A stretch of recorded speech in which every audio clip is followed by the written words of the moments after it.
Recuerdo muy bien que me encontraba en un patio lleno de niños, globos y música. Todos estábamos observando a un grupo de jóvenes bailando danza folclórica.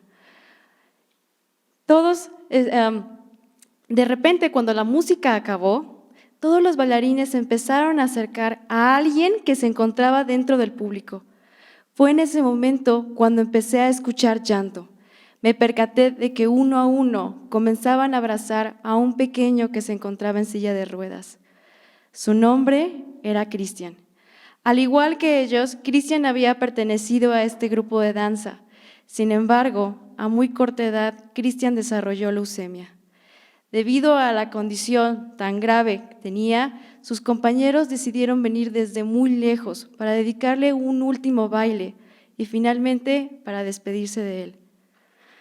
Cristian falleció 4 meses después. Este es el tipo de experiencias que nunca verás dentro de un laboratorio. Cuando yo estudié mi carrera universitaria, me sentí fascinada por el cáncer, su biología, los genes implicados en la enfermedad, los mecanismos moleculares involucrados y cómo la célula cancerosa se comporta dentro del cuerpo me llamó muchísimo la atención. Pero cuando yo leía que disciplinas como genética y biología molecular tenían el potencial para desarrollar estrategias o alternativas para mejorar y lograr la prevención y lograr un impacto significativo en el tratamiento y finalmente una cura contra el cáncer, terminaron por convencerme y así decidí que me dedicaría a cáncer. Cuando acabo mi carrera universitaria, decido buscar un trabajo que se enfocara en esta área. Así conocí Una Nueva Esperanza, una organización sin fines de lucro que ayuda a niños de escasos recursos diagnosticados con cáncer. Fue ahí donde conocí la historia de Cristian y de muchas historias más. Y debo admitir que aunque el centro ofrece diferentes servicios para darle un tratamiento integral al paciente para mejorar su calidad de vida, lo único que me interesaba era la construcción de un laboratorio.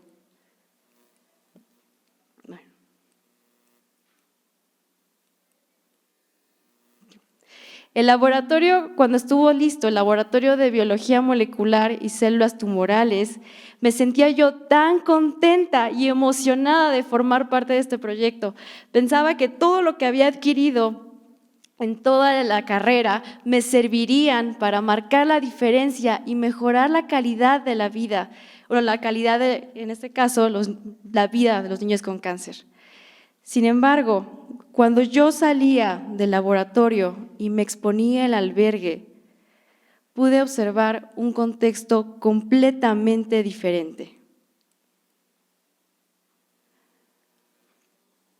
Ni todos los conocimientos que había adquirido de los mecanismos moleculares, los genes involucrados, etcétera, etcétera, me habían preparado para todo lo que iba a vivir y experimentar. Me enfrenté a la verdadera problemática del cáncer y a mi realidad como profesionista. En cuanto a problemática, debo decir que México vive una situación alarmante hoy en día. No hay camas, no hay médicos suficientes que satisfagan la demanda de todos los pacientes que llegan día con día a los hospitales para intentar tratarse.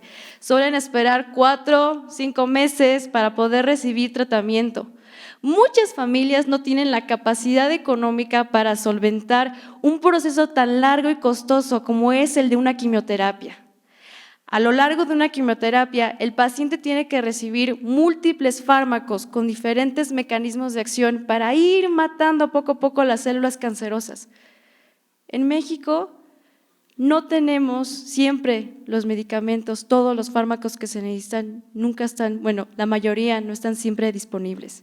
Y a pesar de que en países desarrollados como Estados Unidos siempre todos los fármacos van a estar al acceso de todos los pacientes, muchas veces aquí solamente tenemos que trabajar con lo que tenemos y esto impacta de manera negativa en el resultado, obviamente en el tratamiento del paciente.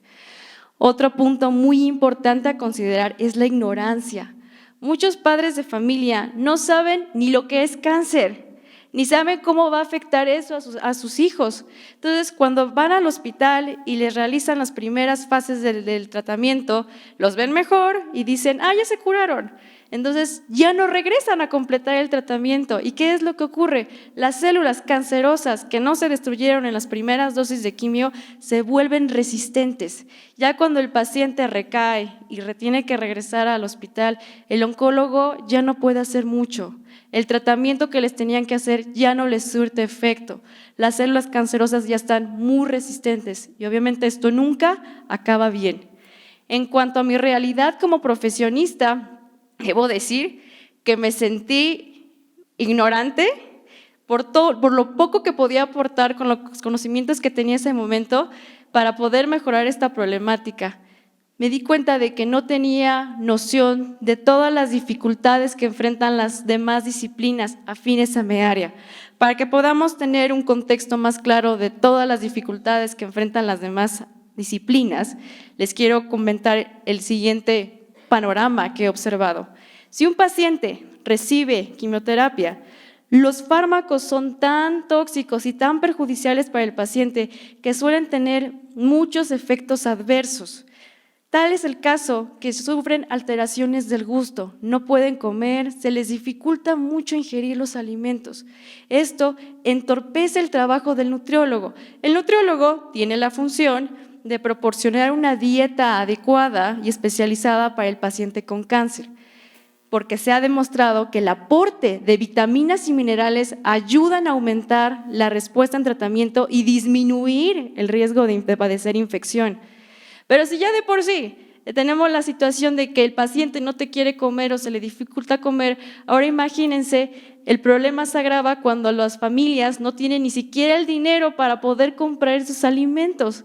Y si el paciente está desnutrido o tiene baja de peso, el oncólogo no puede dar las dosis correctas, tiene que minimizar las dosis porque de otra manera sería muy perjudicial para el paciente. Por lo tanto, me percaté de que el cáncer no es un sistema lineal, sino más bien un sistema complejo, un sistema compuesto de múltiples partes que actúan de manera conjunta y que a veces es difícil establecer las causas y efectos, que finalmente todo esto va a contribuir y va a influir en cómo la respuesta al tratamiento del paciente, si te sobrevive o no. Ahora bien, esta problemática, esta dificultad, no nos ha de sorprender que nos lleve a las siguientes estadísticas.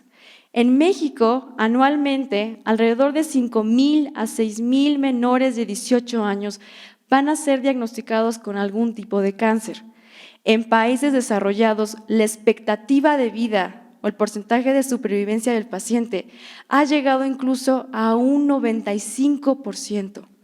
En México, apenas alcanzamos el 56%, y eso estamos hablando de leucemia, que es el tipo más frecuente de cáncer en menores de 18 años. Por lo tanto, ¿qué es lo que está pasando? Estamos de acuerdo de que no contamos con la infraestructura suficiente, ni médicos ni doctores para lograr equiparar estas cifras, pero estoy segura que podríamos mejorar de manera significativa este porcentaje si tuviéramos una estructura, un nuevo cambio, una nueva forma de ver las cosas, un nuevo pensamiento. Y con esto quiero decir que todas las disciplinas nos tendremos que enfocar en las demás, nos tenemos que interesar en la forma de operar de las demás disciplinas y también conocer cada uno de los aspectos que conforma tu sistema complejo. Desgraciadamente, en México esto no pasa.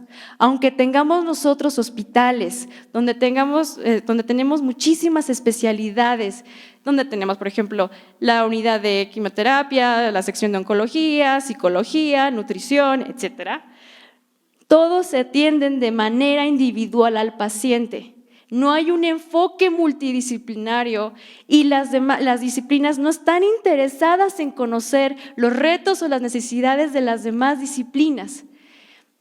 Esto que he observado mucho me ha pasado. Por ejemplo, los que estamos en los laboratorios solamente vemos lo que en un microscopio o en unas pruebas que realizamos, no vemos más allá, no podemos visualizar el contexto o la problemática en la que se encuentra el paciente, a lo mejor todas las complicaciones que él está padeciendo. Por el otro lado, los médicos no les interesa saber qué se está haciendo en el laboratorio, no ven factible que lo que se está realizando en los laboratorios puede trasladarse a la clínica práctica. Si no hay un enfoque multidisciplinario y un interés, no vamos a poder proponer soluciones. Si tuviéramos un cambio de pensamiento, una nueva forma de actuar, tendríamos un impacto muy significativo, como es el caso exitoso de la farmacogenómica. Farmacogenómica, como su nombre lo dice, es la interacción o el estudio entre fármacos y genes. Pero para que podamos entender esto de una manera más clara, les quiero realizar la siguiente pregunta. Cuando ustedes se enferman, van con el médico, les recetan algún medicamento, ¿les ha ocurrido que el medicamento no les hace? O que incluso les hace daño.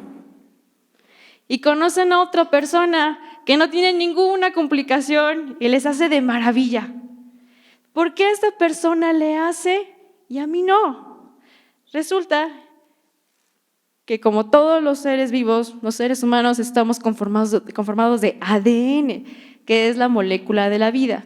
Esta molécula se encarga de decirle a la célula cómo deben de construirse moléculas indispensables para nuestro funcionamiento y todas las actividades que realizamos día con día. En este caso, le va a decir a la célula cómo maquinar enzimas, las cuales son proteínas que aceleran reacciones químicas. Estas son las responsables de metabolizar alimentos, pero no solo de alimentos, también de fármacos. Ahora bien, quiero que todos ustedes se vean, todos los que estamos aquí en el auditorio, nos percatamos de que nadie es igual, todos somos diferentes. Y esto se debe a que tenemos variaciones genéticas. Si tenemos variaciones genéticas, esto va a ocasionar que la forma en la que se construyen estas enzimas también sean diferentes. Por lo tanto, cada uno de nosotros, incluida yo, vamos a metabolizar de manera diferente los alimentos y también, por supuesto, los fármacos. La farmacogenómica entonces va a ser el estudio de las variaciones genéticas en las poblaciones que influencian en el metabolismo de fármacos y obviamente la respuesta a la que vamos a tener. Esto tiene grandes aplicaciones en cáncer.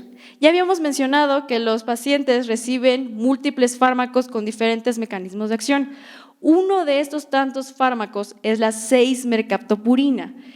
Este medicamento lo que hace es que va a inhibir o va a bloquear componentes estructurales esenciales en la formación de la molécula de ADN. Entonces, cuando a un paciente se le suministra 6-mercaptopurina, lo que hace es que el ADN de sus células no se va a poder formar bien y esto va a ocasionar muerte celular. De esta manera, causas la destrucción de las células cancerosas. Pero como todo medicamento, la 6-mercaptopurina tiene que ser absorbida, distribuida, metabolizada y excretada por el cuerpo. Entonces, nosotros tenemos que apagar el mecanismo de acción del medicamento para que después se vaya excretando. Y esta es la función de la enzima TEPMT. Esta enzima lo que va a hacer es que va a apagar, va a deshabilitar el mecanismo de acción de la 6-mercaptopurina. Pero ¿qué ocurre? Cuando tú tienes una variación genética que hace que la enzima no te esté trabajando bien o que no produzcas la cantidad necesaria para desactivar por completo la 6-mercaptopurina, el medicamento va a seguir haciendo efecto hasta causar toxicidad. Esto puede ser tan grave para los pacientes con cáncer que puede ocasionar la destrucción de sus glóbulos rojos. Y es obviamente muy, muy, muy delicado esta situación.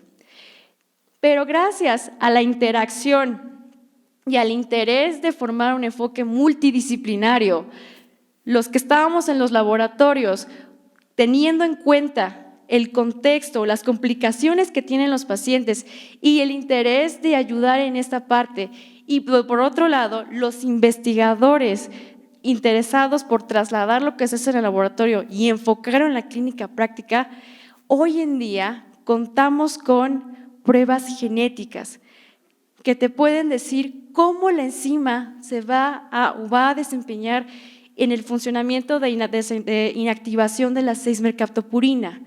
Dependiendo a su desempeño, es la dosis que van a administrar.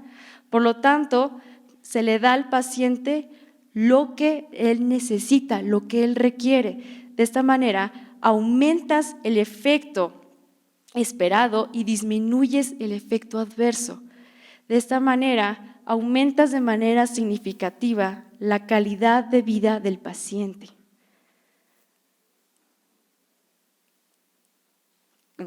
Cambiar nuestro enfoque multidisciplinario no solo repercute en áreas como biología o medicina. Todos los problemas tienen que resolverse de esta manera, porque el ser humano es multidisciplinario por naturaleza. Ninguna disciplina debe ser ignorada, ya porque no existe una verdad única o absoluta. Aprender a adaptarnos a problemas multifacéticos es nuestra única opción para satisfacer necesidades, pero sobre todo, y lo más importante, poder cambiar la vida de otros. Gracias.